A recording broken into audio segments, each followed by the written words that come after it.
Guys, आपसे आपके प्रतियोगी परीक्षाओं में क्वेश्चन पूछा जाता है कि निम्न में से कौन सी अस्थि एक हाथ की अस्थि है।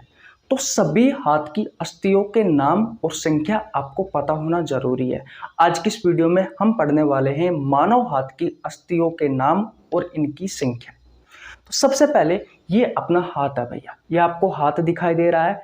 इस हाथ में टोटल कितनी अस्थियां है? तो टोटल अस्थियों की संख्या है 30। एक हाथ में 30 होती है, दोनों हाथों में 30 + 30 बराबर में 60 अस्थियां होती है। तो हाथ की 30 अस्थियां, हाथ की 30 अस्थियों के बारे में हम पढ़ने वाले हैं। यानी कि एक हाथ में कितनी अस्थियां होती है? एक हाथ में 30 होती है और दोनों हाथों में 30 और 30 मिलाकर के 60 अस्थियां हो जाएगी। अगर आप एक हाथ की 30 अस्थियां याद कर लेते हैं, सेम दूसरे हाथ में भी वो 30 अस्थियां होती है, तो आपको आपके हाथों की जो 60 अस्थियां है, 60 जो हड्डी है, वो आपको बहुत अच्छे से याद हो जाएगी। इतनी बात क्लियर है। अब पहले हम याद कर लेते हैं, है कि नहीं है भैया? उसके बाद में हम एक एक को लिखते हुए चलेंगे। मैंने आपसे क्या कहा? आपके हाथों में अस्थियों की संख्या कितनी होती है? तो अगर दोनों हाथों के बारे में पूछा जाए तो दोनों हाथों में अस्थियों की संख्या 60 होती है भैया। और एक हाथ के बारे में पूछा जाए तो एक हाथ में अस्थियों की संख्या 30 होती है, दूसरे हाथ में भी 30 होती है। दोनों को मिलाकर के कितनी हो गई भैया? दोनों को मिलाकर के हो गई 60 अस्थि। अब पहले याद कर लेते हैं। ये आपको हाथ दिखाई दे रहा है मेरा, ये मेरा कंधा है और ये मेरी कोहनी है। तो कंधे और कोहनी के बीच में एक अस्थि होती है। ये आपका कंधा है और ये मेरी कोहनी है। भाई, ये मेरा कंधा है और ये मेरी कोहनी है। इस कंधे के और इस कोहनी के बीच में यहाँ पर आपको एक अस्थि दिखाई देती है।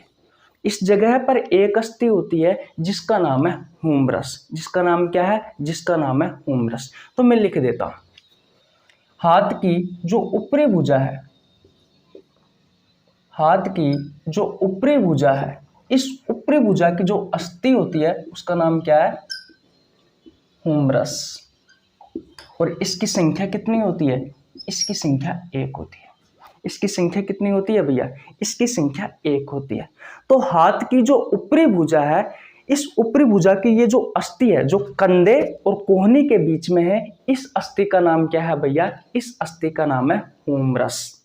इस अस्थि का नाम क्या है? हुमरस। और इसकी संख्या कितनी होती है? इसकी संख्या 1 होती है। इतनी बात क्लियर है। फिर हमारी कोहनी आ जाती है और कोहनी के बीच में, और ये है आपकी कलाई, जहां से आपका हाथ ऐसे मुड़ता है, जहां से धागा बांधा जाता है। हमारी सिस्टर राखी पर राखी बांधती है ना, तो इस कलाई और इस कोहनी के बीच में आपको यहाँ पर 2 अस्थियां दिखाई देती है। तो ये आपके हाथ की निचली भुजा है। तो मैं लिख देता हूं कि आपके हाथ की क्या है? निचली भुजा। और इस निचली भुजा में भैया 2 अस्थि होती है। मैंने अभी आपको बताया, एक का नाम है रेडियस और दूसरी का नाम है भैया अल्ना। कौन सी? अल्ना। इसकी संख्या भी 1 होती है और इस अल्ना की संख्या भी 1 होती है। लेकिन याद रखना, जो रेडियस होती है ये बड़ी वाली अस्थि होती है। ये रेडियस जो होती है ये बड़ी हड्डी होती है, और ये जो अल्ना है ये भैया आपकी छोटी हड्डी होती है। तो अब तक मुझे ये बताओ, आपको हाथ की 3 अस्थियां याद हुई या नहीं हुई? पहली कौन सी है? कंधे और कोहनी के बीच में, इसका नाम क्या है? इसका नाम है हुमरस। यह आपके हाथ की ऊपरी भुजा पर स्थित होती है। फिर कोहनी और कलाई के बीच में भैया 2 अस्थियां होती है, एक यहाँ पर और एक यहाँ पर। इन दोनों अस्थियों का नाम क्या है? एक का नाम है रेडियस और दूसरी का नाम है अल्ना। जो रेडियस होती है ये बड़ी वाली हड्डी होती है इन दोनों में, और जो अल्ना होती है वो छोटी वाली हड्डी होती है। इतनी बात क्लियर? किसी को कोई प्रॉब्लम यहाँ तक बिल्कुल नहीं होनी चाहिए। अब भैया जहां पर धागा बांधा जाता है, जहां पर राखी बांधी जाती है, ये होती है हमारी कलाई। ये देखिए इस जगह पर। तो इस कलाई पर 8 अस्थियां होती है। इस कलाई में कितनी अस्थियां होती है? तो कलाई की अस्थि, तो कलाई की अस्थियों की संख्या होती है भैया 8। कितनी होती है?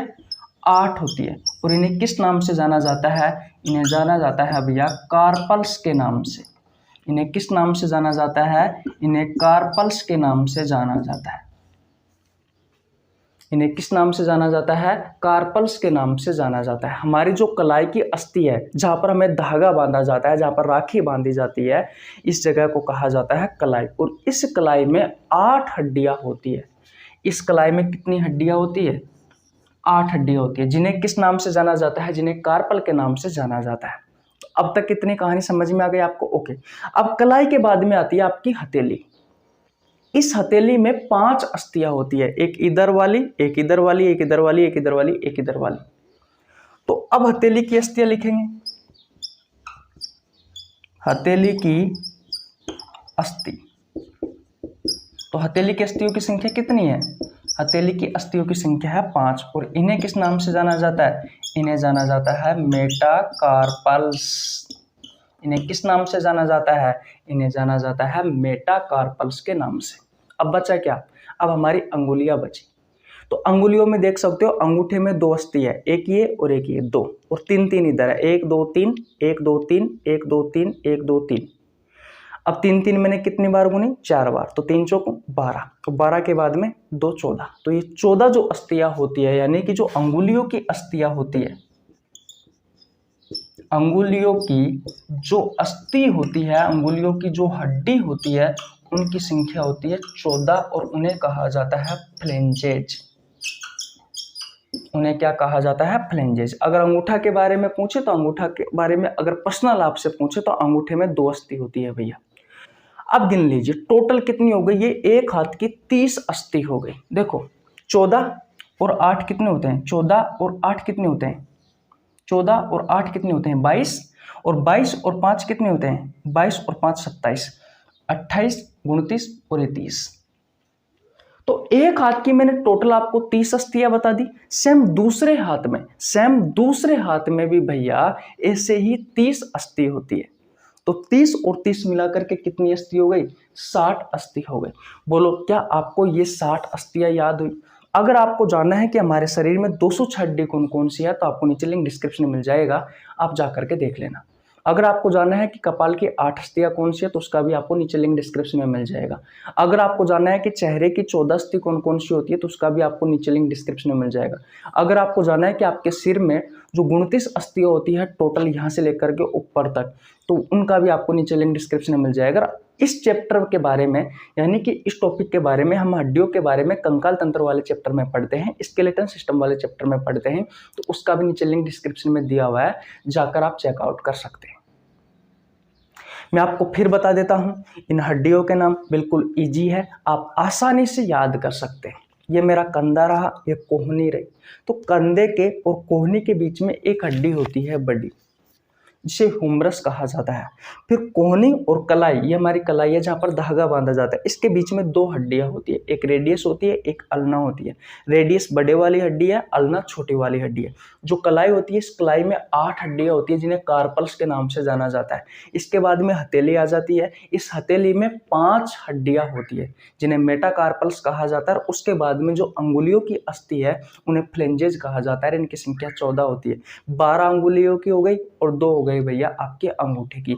ये टोटल है भैया आपकी 30 हड्डी एक हाथ की। सेम ऐसे ही दूसरे हाथ में भी होती है। ये हुमरस रही, ये रेडियस और अल्ना रही, ये कलाई की अस्थियां कार्पल्स रही, ये हथेली की अस्थियां मेटाकार्पल्स रही, और ये अंगुलियों की अस्थि फ्लेंजेज रही। तो इनका नाम याद करना बिल्कुल आसान है। आपने बहुत अच्छे से डायग्राम की सहायता से, तो मैंने आपको नहीं समझाया, लेकिन डायग्राम क्या लाइव ही बता दिया, हाथ का एग्जांपल देकर, तो डायग्राम की क्या जरूरत है। ऐसा ही तो डायग्राम बनाऊंगा, एक प्रैक्टिकल रूप से आप समझ रहे हो, तो प्रैक्टिकल रूप से ज़्यादा समझने में ज़्यादा आसानी रहेगी। तो इन चीज़ों का आप स्क्रीनशॉट ले सकते हो। अगर आपको बायोलॉजी पढ़नी है, आप किसी भी प्रतियोगी परीक्षाओं की तैयारी कर रहे हो, चाहे railway group D, NTPC, ALP technician, RRB, JEE, RPF, या फिर एसएससी के किसी भी एग्जाम की तैयारी कर रहे हो, या फिर किसी भी अदर कॉम्पिटिटिव एग्जाम की तैयारी कर रहे हो, तो मैं सभी प्रतियोगी परीक्षाओं के लिए इस यूट्यूब चैनल पर फ्री ऑफ कॉस्ट आपको बायोलॉजी पढ़ाता हूँ, अच्छे कंटेंट के साथ। जो कंटेंट आपको पेड कोर्स में भी उपलब्ध नहीं होता है, उससे अच्छा कंटेंट देने की कोशिश करता हूं।